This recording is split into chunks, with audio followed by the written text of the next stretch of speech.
जो उन्होंने बात की है, उन्होंने अपने पर्सनल एक्सपीरियंस की बात की। उन्होंने कहा कि कैसे उनको फाइनेंस मिनिस्ट्री से होम मिनिस्ट्री में उस आतंकवादी हमले के बाद भेजा गया था। उनको डिफेंस प्रिपेयर्डनेस के बारे में ज्यादा जानकारी नहीं थी, और साथ ही साथ फिर उन्होंने उनका जो पर्सनल फीलिंग थी कि रिटेलिएशन होना चाहिए, पर एमईए से ये बार बार आ रहा था कि रिटेलिएट नहीं करना चाहिए क्योंकि दुनिया भर का दबाव है। तो वो अपना पर्सनल एक्सपीरियंस बता रहे थे।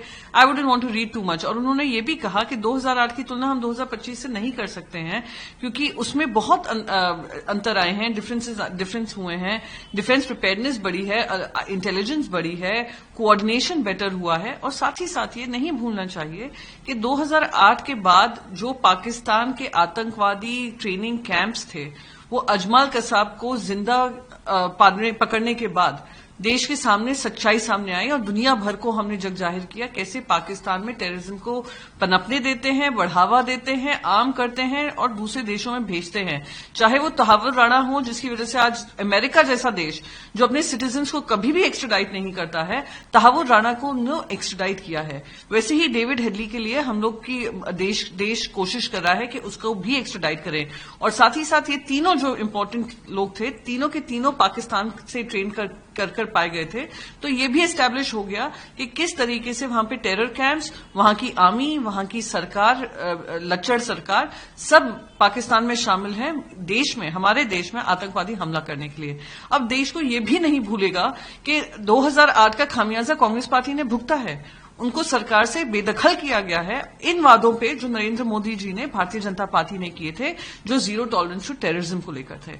अब सवाल इनसे पूछा जाना चाहिए कि एक तरफ तो हमने जाकर पाकिस्तान को सबसे पहले न्योता हमने दिया कि आकर हमारी जब प्रधानमंत्री नरेंद्र मोदी जी भारी बहुमत से जीत कर आए थे कि उनकी स्वेरिंग इन सेरेमनी में रहे, साथ में वो भी अनइनवाइटेड वहां पर पहुंचे भी थे। साथ ही साथ अभी जिस तरीके से ऑपरेशन सिंदूर के बाद हमने कहा no talk with terror, no water with blood, और साथ में हम जाकर बगल में क्रिकेट खेल रहे हैं, एससीओ समिट में हम उनके प्राइम मिनिस्टर के साथ दिख रहे हैं, तो कहीं ना कहीं एक हिपोक्रेसी दर्शाती है। उसकी क्लैरिटी शायद देश की जनता को देनी चाहिए।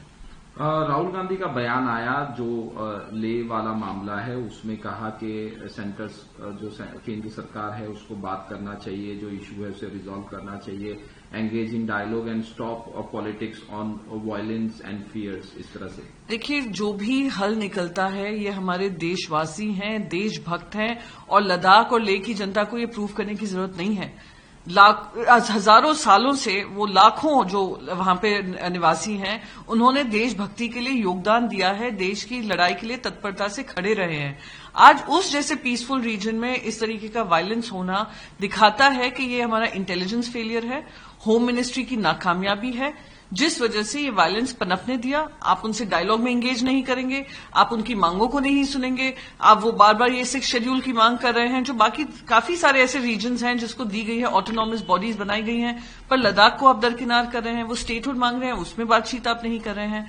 आपने एक अच्छे खासे पीसफुल बॉर्डर स्टेट को आपने उसमें प्रॉब्लम क्रिएट की है, वो दुर्भाग्यपूर्ण है। मणिपुर में भी हमने यही देखा कि मणिपुर में एक हाईकोर्ट डिसीजन आता है, आप जल्द से जल्द उस पर कॉन्वर्जेशन कर कुकी कम्युनिटी हो या मेटी हो, उनको साथ में बिठाकर सोल्यूशन नहीं ढूंढते हैं, वहां पे आग अभी तक लगी हुई है। तो ये डायलॉग एंड डिस्कशन से ही ये बात सामने निकलेगी। अब आप देखिए, जो डिस्कशन चल रहा था, जो लोग लद्दाख में मेंबर्स थे, कमेटी के मेंबर्स थे, उन्होंने भी अब मीटिंग्स को बॉयकॉट करना शुरू कर दिया है। उनको इस बात का गुस्सा है कि उनको एंटी नेशनल कहा जा रहा है।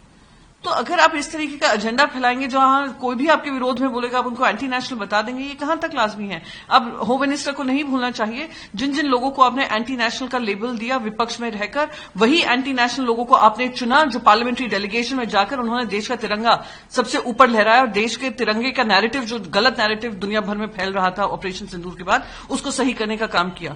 तो कब तक आप दूसरों को एंटी नेशनल कहते रहेंगे और बातचीत नहीं करेंगे। जिस तरह से दशहरा मेलावा हो रहा है, तैयारी हो रही है शिवाजी पार्क में, दूसरी तरफ आजाद मैदान में भी तैयारी हो रही है। संजय राउत का बयान आया कि जो दूसरा पक्ष है वो जाके अपना दशहरा मेलावा गुजरात, अहमदाबाद कहीं करे, इस तरह से बयान आया। क्या कहना चाहिए? हाँ, तो जो पक्ष तोड़कर बनाया गया है वो सूरत की मेहरबानी है, वो गुजरात की मेहरबानी है, वो गुजरात में से जो निकले हुए आज के सो कॉल्ड चाणक्य कहा जाता है, उनके गेम प्लान के अनुसार है। जब भी जाते हैं, जो भी निर्णय लिए जाते हैं उस पार्टी के, वहीं से लिए जाते हैं।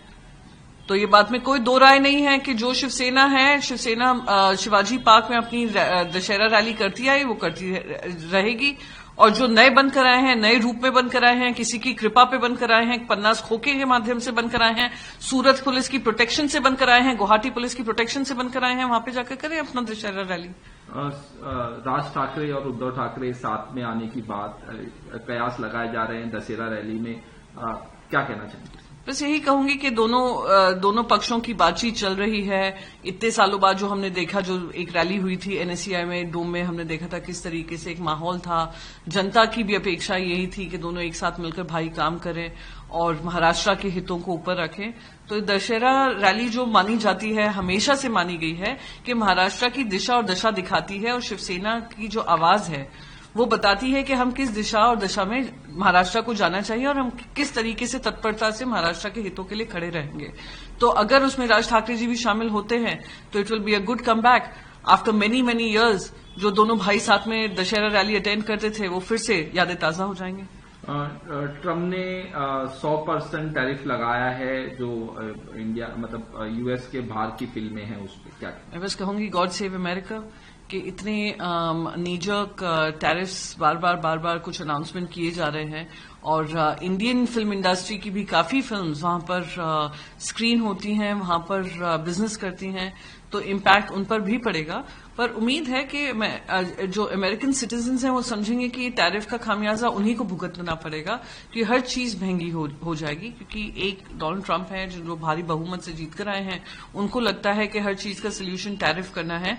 सो I wish him all the best, I wish America all the best, but I wish Americans कि वो लोग रियलाइज करेंगे कि किस तरीके से ये सारी जो डिसीजंस लिए जा रहे हैं दुर्भाग्यपूर्ण है। ये अहिल्या नगर में जिस तरह से प्रोटेस्ट हुआ, आई लव मोहम्मद, उसके बाद लाठीचार्ज हुई, क्या कहना चाहते हैं कि कोई भी लॉ एंड ऑर्डर अगर अपने हाथ में लेगा तो उसका लॉ एंड ऑर्डर की व्यवस्था राज्य सरकार की है और राज्य सरकार को उस पर ध्यान देना पड़ेगा। मैं इससे ज्यादा अवगत नहीं हूं तो मैं इस पर ज्यादा टिप्पणी नहीं करना चाहूंगी, पर उम्मीद करती हूं कि जो सिटीजन्स के राइट्स हैं, रिस्पॉन्सिबिलिटीज हैं, उसको ध्यान में रखा गया होगा। जिस तरह से बाढ़ प्रभावित महाराष्ट्र में फ्लड सिचुएशन है, दौरे किए जा रहे हैं, आपकी पार्टी की तरफ से क्या? मैं बस यही कहूंगी कि उद्धव साहब ठाकरे जी सब जगह दौरा करने गए, उन्होंने देखा कि वहां पे किस तरीके की बदहाली मची हुई है। ये राज्य का दुर्भाग्य है कि जिन लोगों को चुनकर भेजा गया, जनता ने उन पे उम्मीद जताई, आज उन्होंने उनके साथ विश्वासघात किया। मैं पूछना चाहती हूं, आज डबल इंजन की सरकार है, केंद्र में आप हैं, राज्य में आप हैं, तो क्या कोई भी सेंटर की तरफ से फाइनेंशियल पैकेज का अनाउंसमेंट हुआ है? नहीं हुआ है। क्या आज अमित शाह जी जो होम मिनिस्टर के अंतर्गत एनडीआरएफ आती है, क्या उन्होंने एसडीआरएफ से कोऑर्डिनेशन कर कि कैसे महाराष्ट्र की जनता को रिलीफ मिल पाए, उन्होंने कुछ किया है? नहीं किया है। क्या कोई एक हाई लेवल कमेटी बैठी है सेंट्रल गवर्नमेंट के साथ कि कैसे महाराष्ट्र जो एक देश की आर्थिक राज्य है और मुंबई एक आर्थिक राजधानी है, उनके साथ बार बार उनको दरकिनार किया जाता है। और इस समय जब उनके लिए एक दुख की घड़ी है, जहां पे 48 घंटे के अंदर इतने लोगों की मौतें हो गई हैं, 11,000 से ज्यादा लोग डिस्प्लेस हो गए हैं, उनके बारे में एक शब्द ना गृह मंत्री के मुंह से, ना किसी के केंद्र मंत्री के मुंह से आ रहा है, ना एग्रीकल्चर मिनिस्टर, कृषि मंत्री आकर दौरा कर रहे हैं, कृषि मंत्री जाकर पंजाब में दौरा कर रहा है। महाराष्ट्र ने आपका बिगाड़ा क्या है जो बार बार महाराष्ट्र से उम्मीदें तो आपकी सारी हैं, पर जब महाराष्ट्र आपकी तरफ उम्मीद से देखता है, महाराष्ट्र की बातों को दरकिनार कर देते हैं। शर्मनाक है। जिस तरह से टीवी के चीफ विजय करूर जो रैली हुई उसमें स्टैम्पेड हुआ, क्या कहना चाहते हैं? बहुत ही दुर्भाग्यपूर्ण था। मैं तो देशी जनता को बार बार यही कहूंगी कि कोई भी ऐसे फॉल्स गॉड्स ना बनाए, चाहे वो एक्टर्स हों, चाहे वो पॉलिटिशियंस हों, चाहे वो क्रिकेटर्स हों, चाहे वो सेल्फ स्टाइल गुरुज हों, जहां पे आपकी खुद की जान खतरे में आती है और कोई आपके लिए पूछेगा भी नहीं। दुख की बात यही है कि सच्चाई यही है कि भीड़ इकट्ठी की जाती है, कोई नियंत्रण नहीं होता है, कोई एसओपीज नहीं होते हैं, और जनता की जान इतनी सस्ती हो गई है कि आप लोग अपनी रैली को बड़ा बना देते हैं और जनता की जाने जाएं उसके लिए आप वहां से हट जाते हैं। तो बस जल्द से जल्द उन पे कार्रवाई हो, जो लोग इसके जिम्मेदार हैं उसको उस पे कार्रवाई की जाए। साथ ही साथ कोई एक सीरियस एसओपी सेट किया जाए, कोई वहां से भी पुलिस से पूछे कि किस आधार पर इनको इतनी परमिशन दे दी गई थी कि इतने लोग वहां पे आ गए, जहां बच्चे भी उस स्टैम्पीड में मारे गए हैं। जिस तरह से मैच खेलने के बाद पाकिस्तान ने कहा जो आतंकी हैं उनको सपोर्ट करेंगे, जो पैसा आया है उससे, बिल्कुल, मैंने ये कहा है कि जो पाकिस्तान क्रिकेट बोर्ड को पैसा मिलेगा वो क्रिकेट बोर्ड का जो एसीसी ने ये चैंपियनशिप हुई है उसका सारा का सारा पैसा पाकिस्तान क्रिकेट बोर्ड को जाएगा। ये सारा का सारा पैसा कहाँ यूज होगा? फंड रेजिंग, सबको पता है, ये सारे जो टेरर कैंप्स हमने गिराए हैं फंड रेजिंग उसके लिए चालू है। ये सारा का सारा पैसा उधर ही जाएगा जो हमारे ही देश में फिर से आतंक मचाता है। तो हमें देश को याद रखना पड़ेगा, हर देशवासी को याद रखना पड़ेगा। हाँ, हम सबने तालियां बजाई कि हम फाइनल्स जीत गए, हमने 3 मैचेस हमने जीत लिया, हमने इतिहास कर दिया, हमने ये कर दिया क्रिकेट पिच पर हमारी लड़ाई क्रिकेट पिच की नहीं है, हमारी लड़ाई टेरर पिच पे है। जिस तरीके से आतंकवाद को पनपने दे रहे हैं, आतंकवाद को बढ़ावा दे रहे हैं, आतंकवाद को पैसा मिल रहा है, आतंकवाद को पूरा सहयोग मिल रहा है, सपोर्ट मिल रहा है, फाइनेंस मिल रहा है, आर्म्स मिल रहे हैं, उसको खत्म करने का काम हमारे देश की जिम्मेदारी है। हम उस पर ध्यान रखें, ना कि हम डिस्ट्रैक्ट हों कि अरे हमने मैच में जीत गए। और मैच क्या था? एक प्रॉफिट मेकिंग इवेंट था, देश की सेवा का कोई इवेंट नहीं था वो, जिसमें बीसीसीआई का फायदा हुआ, पीसीबी का फायदा हुआ, जो ब्रॉडकास्टर्स थे उनका फायदा हुआ। हमारे उन 26 परिवारों का क्या फायदा हुआ? वो 26 परिवार रोते रह गए, बिलखते रह गए कि आप ये मैच मत करिए, पर उनकी इच्छा के ऊपर आपने ये क्रिकेट मैच रखा जिससे पाकिस्तान को आज फायदा होगा। तो ये ही देश का दुर्भाग्य है और हिपोक्रेसी है।